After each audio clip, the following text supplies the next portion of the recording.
बार बार America ये कहता है कि बम गिरा देंगे, ईरान को तबाह कर देंगे, ये तबाह कर देंगे, वो तबाह कर देंगे। एक बड़ा महाविनाशकारी बम है इनका, MK-84, MK-84 एक बम है। भारत भी उस पर काम कर रहा है, टेक्नोलॉजी पर।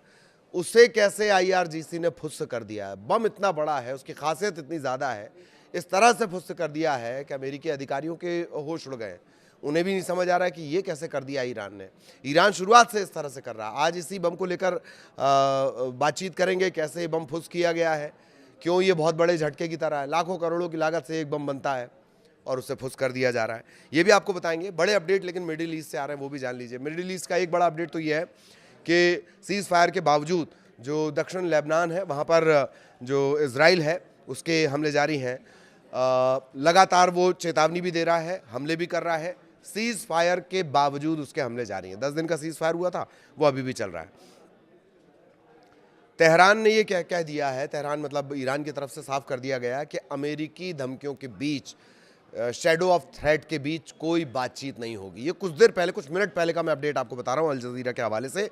Diplomatic efforts to end the US Israel war on Iran remain uncertain, Tehran saying it will not negotiate under the shadow of threats. ऐसे धमकियों के बीच बातचीत नहीं होगी गुरु, ये साफ कर दिया गया है। और ट्रंप ने कहा है कि जो ब्लॉकेड है ईरानियन पोर्ट का, वो जारी रहेगा। कब तक जारी रहेगा? जब तक के बातचीत नहीं हो जा रही है। लेबनान और इजराइल, यानी जो इजराइल है वो लगातार अटैक कर रहा है। सीज़ फायर के बावजूद भी हमले हो रहे हैं।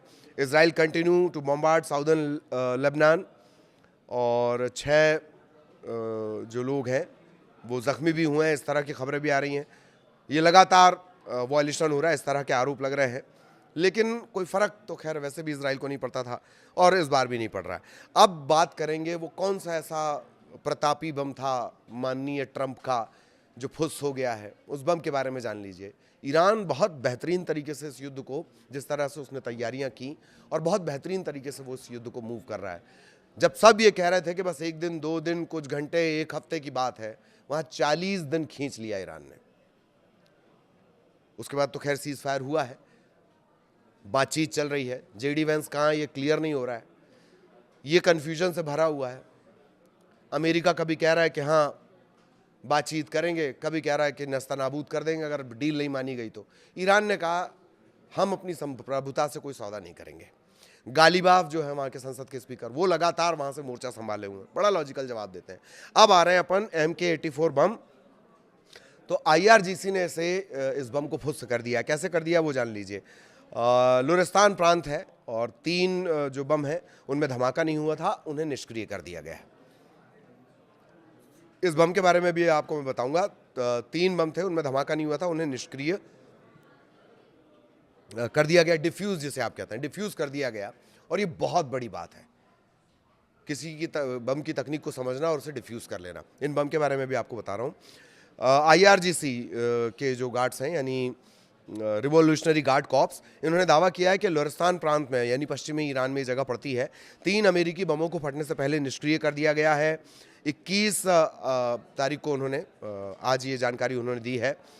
जो बम निरोधक दस्ता है, उन्होंने लुरिस्तान प्रांत में MK-84 बम जो है उन्हें सुरक्षित तरीके से डिफ्यूज़ कर दिया है। ये जो बम है, करीब करीब, ये जानकारी ईरानी सेना ने दी है, 2000 पाउंड, करीब करीब 900 किलो, 2000 पाउंड का ये बम वज़न है इसका। 900 किलो आप मान लीजिए, शक्तिशाली बम है। ज़मीन में ये बम अगर एक बार ये धमाका हो जाए, हैमर भी इसे कहते हैं, ज़मीन पर अगर आप इसे गिराएं तो ये 11 मीटर गहरा गड्ढा कर सकता है। समझिए कितनी बेहतरीन टेक्नोलॉजी इसके अंदर होगी, कितना असलाहा भरा होगा, कितना बारूद इसमें भरा होगा। बारूद नहीं भरते हैं वैसे। IRGC सूत्रों ने हवाला देते हुए प्रेस TV है, उसने ये जानकारी दी कि 3 बिना फटे 2000 पाउंड के US MK-84 बम, भारी विनाशक क्षमता इनकी थी, उन्हें निष्क्रिय कर दिया गया है। लेज़र मार्गदर्शन, यानी लेज़र गाइडेड, GPS और धातु में 38 सेंटीमीटर और कंक्रीट में 0.75 मीटर तक घुसने की क्षमता इनकी होती है। 11 मीटर गहरे ये गड्ढे बना सकते हैं। ये निष्क्रिय कर दिए गए। इससे पहले भी तकनीकी तौर पर अमेरिका को कई जगह मात दी है ईरान ने। जो बहुत हतप्रभ करने वाला, शुरुआत में हैरान करने वाला रहा कि आखिर कैसे छोटी छोटी टेक्नोलॉजी से, छोटे छोटे कोशिशों के जरिए। अब मॉस्किटो फ्लीट देख लीजिए, छोटी छोटी नावें हैं, नाक में दम कर सकती हैं। वो भारी जो युद्ध का शहर लेकर चल रहे हैं आप, चाहे त्रिपोली हो, जेराल्ड हो, अब्राहम लिंकन हो, बड़े बड़े युद्ध के चलते फिरते शहर हैं ये युद्ध के, उन्हें ये फ्लीट परेशान कर दे। मॉस्किटो फ्लीट इन्हें कहा जाता है, नाम से ही आप देख लीजिए। वापस इस बम पर आते हैं, क्या है इस बम की खासियत। ये दरअसल अमेरिकी मूल का बम है, 2000 पाउंड लगभग इसका, 900 से 1000 किलो इसका वजन होता है और सामान्य प्रयोजन वाला बम है। एक बात और, इसे हैमर भी कहा जाता है। हैमर क्यों कहा जाता है? जहां पर भी ये गिरेगा वहां ये गहरा गड्ढा खोदता है। मार्क 80 सीरीज का ये सबसे बड़ा बम माना जाता है। भारत भी इस पे काम कर रहा है, बंकर बस्टर बम भारत अपना डेवलप करने में लगा हुआ है। इसकी क्षमता जान लीजिए, 3.4 मीटर तक कंक्रीट या 381 मिलीमीटर तक धातु को ये भेज सकता है। इसी वजह से इनका इस्तेमाल अमेरिका कर रहा है। और इसमें लगभग 429 किलो ट्राइटनल, ये एक विस्फोटक का अलग प्रकार है, ट्राइटनल विस्फोटक इसमें होता है। इसका इस्तेमाल कैसे किया जाता है? इसे F-15E strike eagle, F-16 Rafale, Sukhoi 30, ये जो विमान है इनके जरिए से नीचे गिराया जाता है। ठीक, एक बात और कि वैसे तो ये अनगाइडेड होता है, मतलब इसका कोई गाइडेंस आप तय नहीं कर सकते, लेकिन अगर इसमें वो टेक्नोलॉजी ऐड ऑन की जाए तो ये गाइडेड बम में भी तब्दील हो जाता है। अगर लेजर गाइडेड, जीपीएस गाइडेड, इसे प्रिसिजन बम में भी बदला जा सकता है। मतलब बदलाव की गुंजाइश इसमें है, अपडेशन की गुंजाइश इसमें है। इसी वजह से बहुत महंगा भी ये होता है। ठीक है, इसे बदला भी जा सकता है। और रक्षा मंत्रालय जो भारत है, जैसे मैंने आपको शुरुआत में भी कहा था, वो भी इस बम पर काम कर रहा है भारतीय वायुसेना की मारक क्षमता बढ़ाने के लिए। लेकिन जो MK-84 बम है, इतना विशालकाय बम, इतना मजबूत बम, उसे IRGC ने ऐसे ऐसे तार करके खोल के धर दिया। विस्फोट से पहले 900 किलो का बम धरा का धरा रह गया। शुरुआत से ईरान ने ये किया है। अगर मैंने इजराइल कहा तो माफी चाहता हूं, शुरुआत से ईरान यही कर रहा है।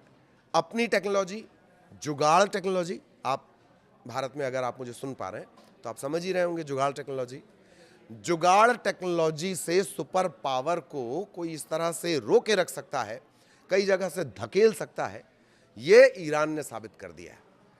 3 इतने बड़े बड़े जो बम हैं उन्हें फटने से पहले डिफ्यूज कर दिया गया, यानी निष्क्रिय कर दिया गया IRGC की तरफ से। ये बड़ा झटका है। कहने को तो इनका 15 भी किसी की पकड़ में नहीं आ रहा था, रख दिया तोड़कर। तो इसी तरह से ईरान मुकाबला कर रहा है 40 दिनों तक इस पूरे युद्ध को खींच लेना। आगे भी मिडिल ईस्ट से जुड़ा हर अपडेट आप तक पहुंचाएंगे। नमस्कार।